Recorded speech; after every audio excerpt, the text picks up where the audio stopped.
This week on Feedback Friday, we're taking a look at a fun product video by Jan, aka Adventure Muse.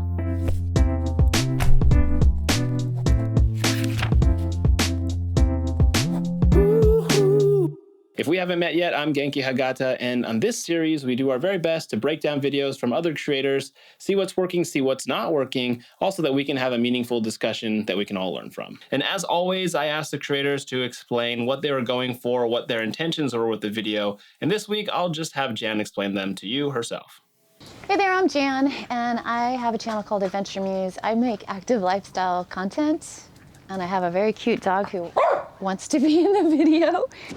I make active lifestyle content, a lot of mountain biking, some surfing, hiking, just trying to motivate people to get outside and show them what's around, and that you don't have to be some superstar athlete to do this kind of stuff. You can just be an average mom like me.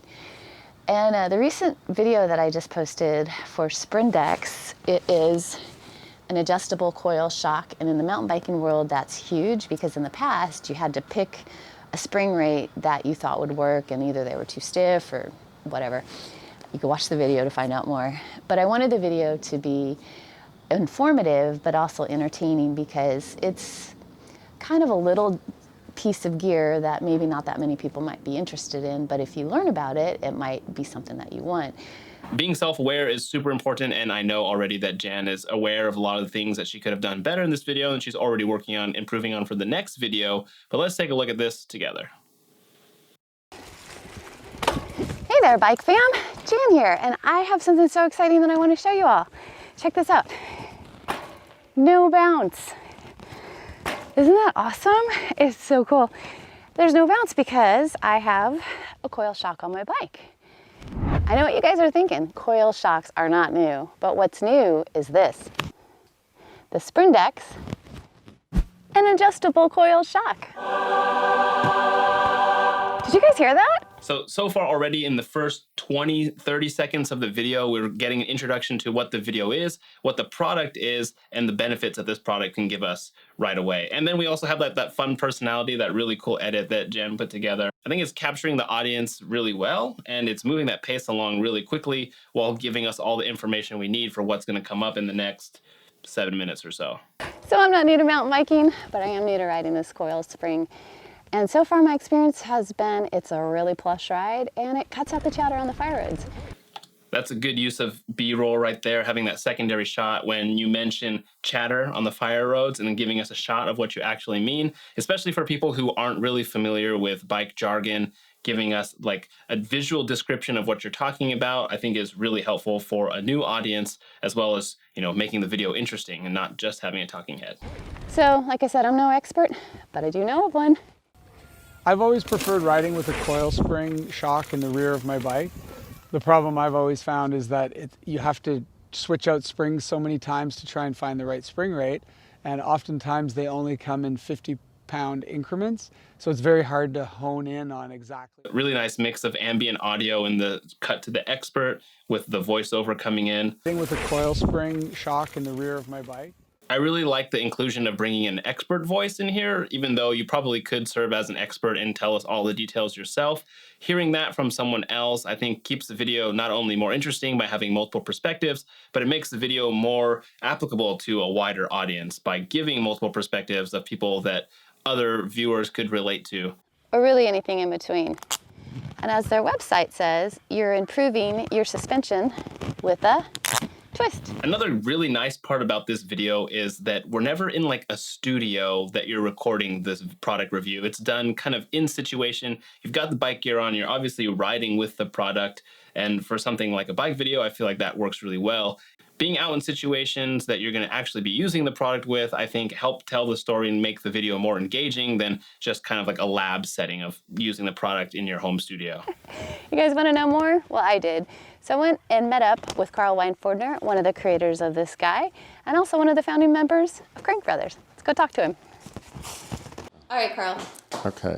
What are all these numbers? Obviously, Jan could have told us all of this technical information herself, but hearing it come from an expert, and that expert being the creator of the product or a co-creator of the product, establishes more credibility with the video and gives the viewer more reason to watch. And I think that's a really good call for including that in this video. Pounds of force to squeeze this each inch. So at 2 inches, it would have taken 760 pounds. It's just the rate. Yeah. And again, that helps establish credibility with you as a presenter and relaying that information between the viewer and the creator of a product or brand. Here and here. But as it runs around, it starts blocking part of the active coil. Like right now, the coils can only move between here and here. Jan, just like everybody else, asking about how you can get better B-roll or knowing that they need to incorporate better B-roll. But for this video, for this product video, I think you got all the insert shots that you really need. You got this awesome shot of the spring actually working. You got the shot of 15 coils and how that compares to this new adjustable coil and what that comparison is like. You've got a lot of footage of the experts writing, of people using the product. You can always add more if you want to kind of keep that pacing going, to keep visuals interesting. But for this particular video, for this product, I think we've got all the necessary shots we need to help cover the information. Still not convinced these are going to work with your bike? Well, unless you have a hardtail or a short travel bike like my Blur, more than likely one of these three Sprindex X. One of these will work with your bike. I love this mix of Jan's personality in here too. It's just like subtle jokes that probably people in the bike community would get really well. And then even as someone outside of the bike community, you get the visual joke as well. So hopefully beginners and other people that are watching this video will pick up on those subtle jokes. Coil shock? Coil shock, anyone? Coil shock? You're doing laps. It's like the 10th time I've seen you. And I love, Jan, that you're super comfortable filming out in public and you're incorporating these random people who are riding by and leaving that in the video. I think that speaks really well to your personality, and it's working really good in this video. I hope you enjoy it. I know I can't wait to ride. Yay! Okay. So what do you all think? I'd love to hear from you guys. But cutting back and forth between being outside and the experts and being in the shop with Carl, again, really well timed. The information fits like in the right order as you're talking about certain things. It's a very well organized product video. Much lighter than a regular shock. Coil. There. All the places that Jan's leaving in mistakes with terminology like spring versus coil, I think helps create a connection with the viewers, especially a beginner audience who are just getting into it, who may be making those same kind of mistakes themselves. And it becomes really relatable, and I think it's a good choice. Again, it's really working well with the style and the pacing and the delivery of this video. All right, you guys, thanks so much for watching. I really appreciate it, and I will see you out there on the trails. I know you guys want to go get one, don't you? It's genius, right? Okay. That was good enough. All right. And then we get a reward at the end, a payoff, watching this special effect of multiple Jans come together at the end as a nice, fun outro. Okay. Back out. When you're editing on your own, you kind of second guess yourself. And I do show my family and they're like, oh, it's great, honey. It looks great. But I don't know about the 3 people at the end. They never like it when I duplicate myself. Maybe it's just too many Jans. But everybody else seemed to really enjoy that part. I thought it was funny or kind of quirky. And that was the vibe I was going for. Everything's working really well in this video. It's really well organized. Nothing feels really out of place. The personality fits with the types of jokes that are in there, and the editing, compositing at the end, it all kind of fits together. It's genius, right? And the way she holds that ending at the end to kind of tie into that comedic style and that joke telling through editing, it's working really well. Very nice, cohesive style. Also, the thing that I really struggle with is audio. I get lazy toward the end of an edit, and it's always nice to hear what I'm thinking that I need to fix from others. So I appreciate that. And then just having an honest third-party eye to look at it. And if they don't understand mountain biking and the products, but did I explain it well enough that someone that knows nothing about it could understand it? Being out in nature and getting those shots from far away, done really well with a wireless lav mic. Of course, as she mentioned, there's places where it could have been placed somewhere else so that it doesn't rub against the clothes. There are a couple opportunities here in the edit where you could have just cut out that mic rub. Places where you're not talking and you get that mic rub, there's no reason to leave that in there. Even at the beginning in the intro, we get that sound effect.